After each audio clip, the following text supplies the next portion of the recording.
अल्हम्दुलिल्लाहि रब्बिल आलमीन वस्सलातु वस्सलामु अला सय्यिदिल अंबिया वल मुरसलीन अम्मा बाद फ़अऊज़ु बिल्लाहि मिनश शैतानिर रजीम बिस्मिल्लाहिर रहमानिर रहीम सल्लल्लाहु अला नबिय्यि व आलिहि सल्लल्लाहु अलैहि वसल्लम सलातन व सलामन अलैका या सय्यदी या रसूलल्लाह।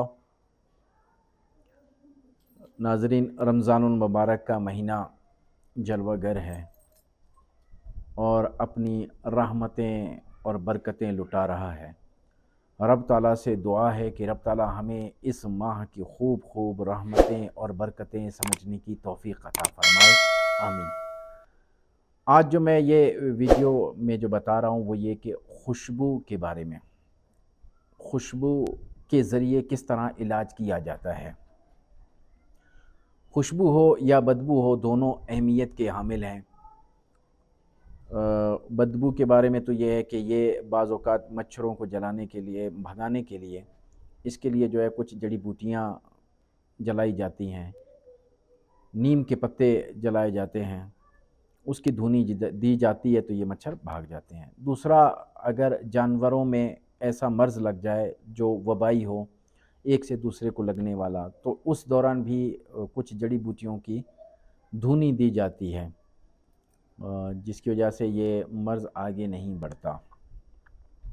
तो खुशबू है, खुशबू के बारे में तो सबसे पहले ये है कि सरकार सल्लल्लाहु ताला अलैहि वसल्लम की सुन्नत मुबारक है। अगर हम इस नीयत से लगाएंगे तो रब अज़्ज़ व जल हमें उस सुन्नत का सवाब अता फ़रमाएगा। नबी करीम सल्लल्लाहु ताला अलैहि वसल्लम के जिस्म अक़दस से जो पसीना निकलता था वो भी मुअत्तर था। तो नबी करीम सल्लल्लाहु ताला अलैहि वसल्लम को जब भी किसी सहाबी ने इतर तोहफ़े में दिया तो सरकार सल्लल्लाहु अलैहि वसल्लम ने मना नहीं फरमाया, और उम्मत को भी यही फरमाया कि जो भी अगर इतर तोहफ़े में दे तो उसे रद्द ना करो, उसको ले लो। तो खुशबू इलाज में के ज़रिए किस तरह इलाज किया जाता है, आज वो हम बताते हैं ना। ये कदीम ज़माने से खुशबू का इस्तेमाल चला हुआ आ रहा है ना, बहुत ज़्यादा जो है खुशबू का इस्तेमाल होता रहा है। बिलख़ुसूस मौजूदा दौर में जो है अरब खुशबू का बहुत ज़्यादा इस्तेमाल करते हैं। बाकायदा हरम में जो है वो ऊद की धुनी दी जाती है ना, जगह जगह पे ऊद की धुनी होती है। इनके प्लाज़े, दुकान, तमाम जगहों पर जो है खुशबुओं का ये ख़ास एहतमाम करते हैं। हमारे यहाँ खुशबुओं का एहतमाम बहुत कम होता है। अगर कोई इत्र ले ली तो उस इत्र को भी जो है वो एक साल तो हमने चलाना है खींच खींच के। तो कभी कभी कहीं महफ़िल में जाना हो तो फिर जाकर कोई लगा लेते हैं। इसको रोज़ाना अपना मामूल बना लें, ये जो है आपने लगाना है, सुन्नत की नीयत से लगाएं। बाकी इंशाल्लाह इलाज के जो तरीके बताऊंगा वो तो ज़िमनन इसमें आ ही जाएंगे। जिस शख्स को गुस्सा ज़्यादा आता हो उस पर जो है ये दम करके ये दे दें इत्र, दम करके वो शख्स जो है अपने आप को बाकायदगी से लगाता रहे, उसका गुस्सा कम हो जाएगा। मियाँ बीवी का झगड़ा रहता हो, घरेलू नाचाकियाँ हों, तो उस सूरत में भी जो है इसका घर में एहतमाम किया करें खुशबू लगाने का। तो इस खुशबू लगाने से जो है घर में भी जो है सुकून हो जाएगा, लड़ाई झगड़े ये वो सब बेहतर हो जाएंगे। और ये याद रखें कि खुशबू हमेशा लाइट रखें, यानी हल्की रखें। तेज़ खुशबुएँ भी होती हैं कि बाज़ होती हैं कमरे में लगाने के लिए, बाज़ फ़िज़ा में जहाँ आप बैठते हैं वहाँ लगाने के लिए अलग खुशबू होती है, कपड़ों को लगाने वाली एक अलग खुशबू होती है। तेज़ खुशबू लगाएंगे तो अगले बंदे के सर में दर्द हो जाएगा, आपके अपने सर में भी दर्द हो जाएगा, दूसरे के भी सर में दर्द हो जाएगा। तो एक दफ़ा कोई जो है वो तेज़ खुशबू मस्जिद में लेकर आया था, तो उसने सारी मुक्तदियों को लगा दी थी। एक मुक्तदी शायद नहीं लगाता होगा ये इतर, तो वो दौरान नमाज जो है वो सूंघ के गिर पड़ा। बाद में जब उसको थोड़ा जो है मुक्तदियों ने पानी वगैरह लगाया, होश में आया, तो वो समझ रहा था शायद कोई नशावर चीज़ जो है मुझे सूंघा दी है इन्होंने, लेकिन वो इतर थी। तो इसीलिए लाइट इतर जो है वो इस्तेमाल किया करें। किसी शख्स पर अगर जो है पागलपन के दौरे पड़ते हों तो उससे भी बाकायदगी के साथ खुशबू लगाएं तो उसका वो पागलपन ख़त्म हो जाएगा। तो इसीलिए जो है ये आप खुशबू इस्तेमाल करेंगे, दिमाग आपका तरोताज़ा हो जाएगा। दिमाग को दो चीज़ें ऐसी होती हैं जो सुकून पहुंचाती हैं, एक होती है आँख, दूसरा जो है आपकी नाक है। آنکھ کے ذریعے کہ آپ نے کوئی ایک ایسا منظر دیکھا جسے منظر کی آپ نے تصویر لے کے جو ذہن کی طرف دماغ کی طرف بھیج دی تو اس دماغ کو جو ہے سکون میسر ہوتا ہے۔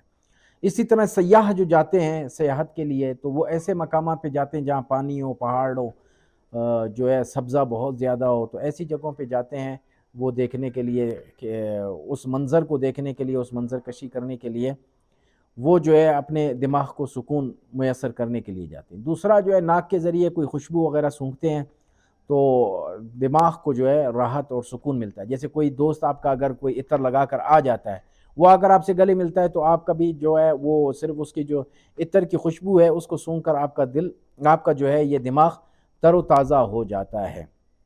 کیونکہ دماغ صحت مند ہے تو سمجھو کہ جسم بھی آپ کا صحت مند ہے۔ یہ دماغ ہی ہے جو آپ کے جو ہے اعضاء کو سگنل دیتا ہے، سگنل دے کے جو ہے یہ آپ کے اعضاء اس سے جو ہے حرکت کرتے رہتے ہیں، اور یہ دماغ ہی آپ کے پورے جسم کو کنٹرول کرتا رہتا ہے۔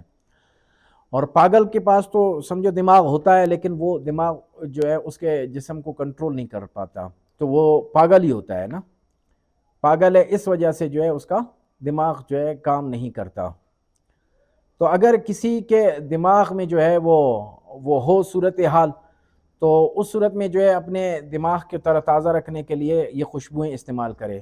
دوسرا اگر جو ہے کوئی بھول جائے، بھولنے کی بیماری ہو اور دماغی کمزوری ہو تو وہ بھی عطر لگائے۔ بالخصوص حفاظ کرام جب یہ کرتے ہیں، حفظ کرتے ہیں تو انہیں حفظ میں جو ہے پریشانی ہو جاتی ہے تو اسے چاہیے کہ وہ جو ہے یہ عطر استعمال کرے خود بھی، اور قرآن پاک پہ بھی عطر لگائے تو انشاءاللہ اس کو جو ہے آسانی ہوگی، اس کو جو ہے آسانی ہوگی اس تمام چیزوں کو یاد کرنے کی، کیونکہ دماغ کی خوراک خوشبو ہے، خوشبو کا استعمال کرو گے تو دماغ صحت مند رہے گا۔ جتنے بھی نفسیاتی مریض ہیں، اور نفسیاتی مریض جس طرح کے بھی ان کو ڈپریشن وغیرہ میں ہیں، اگر وہ باقاعدہ جو ہے یہ اس کا استعمال کرتے ہیں تو باقاعدہ اس کا استعمال کرتے ہیں تو ان کے جتنے بھی نفسیاتی جو مرض ہیں وہ اس کے خوشبو کے سبب سے وہ مرض ختم ہو جاتے ہیں۔ یہ خوشبو جو ہے انسان کے مزاج پر اثر ڈالتا ہے، اور اگر کوئی جو ہے سر درد جس کو ہو تو سر درد کے لیے بھی خوشبو کا استعمال کرے، اس کا سر درد جو ہے وہ ختم ہو جائے گا۔ نظر کمزور ہو وہ بھی اس کا استعمال کریں، رزق کی پریشانی ہو تو وضو کرے بار بار اور بار بار عطر خوشبو لگائے۔ یہ یاد رکھیں کہ دن میں جو ہے کئی دفعہ آپ عطر لگایا کریں۔ ہمارے ہاں 2 قطرے لگا کے بس اسی کو کہتے ہیں کہ چلو صبح سے لے کے شام تک اسی عطر کو رگڑتے رہیں، ایسا نہیں ہوتا۔ ہر نماز کے بعد آپ لگا لیا کریں، یا آپ باوضو رہتے ہیں تو باوضو تو سمجھے آپ مکمل حصار ہے آپ کے لیے، باوضو رہنا تو مکمل حصار ہے، اس پہ آپ خوشبو لگاتی رہیں گے، آپ کو عبادت میں بھی مزہ آئے گا، روحانیت میں بھی مزہ آئے گا۔ بعض ایسے لوگ ہوتے ہیں جو کہتے ہیں کہ ہمیں نماز میں جو ہے وہ سکون نہیں ملتا، ذکر میں سکون نہیں ملتا، وہ بھی اسی طرح اگر وہ عطر لگا کر خوشبو کا اہتمام کر کے جب بیٹھیں گے نماز پڑھنے کے لیے یا ذکر کرنے کے لیے تو وہ اس میں بہت زیادہ فرق پائیں گے۔ اور دوسرا استخارے کے لیے تو زبردست یہ عمل ہے کہ سونے سے پہلے جو ہے آپ نے سورہ مزمل پڑھ لینی ہے، سورہ مزمل پڑھ کے جو ہے آپ نے وہ خوشبو لگا کے بسترے کو بھی خوشبو لگا کے آپ سو جائیں تو انشاءاللہ جس نیت کے ساتھ آپ نے جو خواب دیکھنا ہے اس کا اشارہ آپ کو مل جائے گا۔ یہ کام آپ کے لیے بہتر ہے یا نہیں ہے؟ تصغیر کے عمل کے لیے بھی زبردست ہے، اس کو 11 مرتبہ روزانہ سورہ مزمل پڑھ کر جو ہے وہ عطر پہ آپ دم کر دیا کریں اور وہی لگا کے آپ استعمال کر لیں تو جو آپ سے ملے گا وہ سمجھو آپ کا ہی ہو جائے گا۔ یہ یاد رکھیں یہ جائز نیت کے لیے، ایسے ناجائز نیت کے لیے آپ نے اس کو ہرگز استعمال نہیں کرنا، اور نہ ہی جو ہے یہ کام کرے گا۔ رب تعالیٰ سے دعا ہے کہ رب تعالیٰ ہمیں صحیح معنی میں نماز پڑھنے اور صحیح معنی میں ذکر کرنے کی توفیق عطا فرمائے۔ وما علینا الا البلاغ المبین۔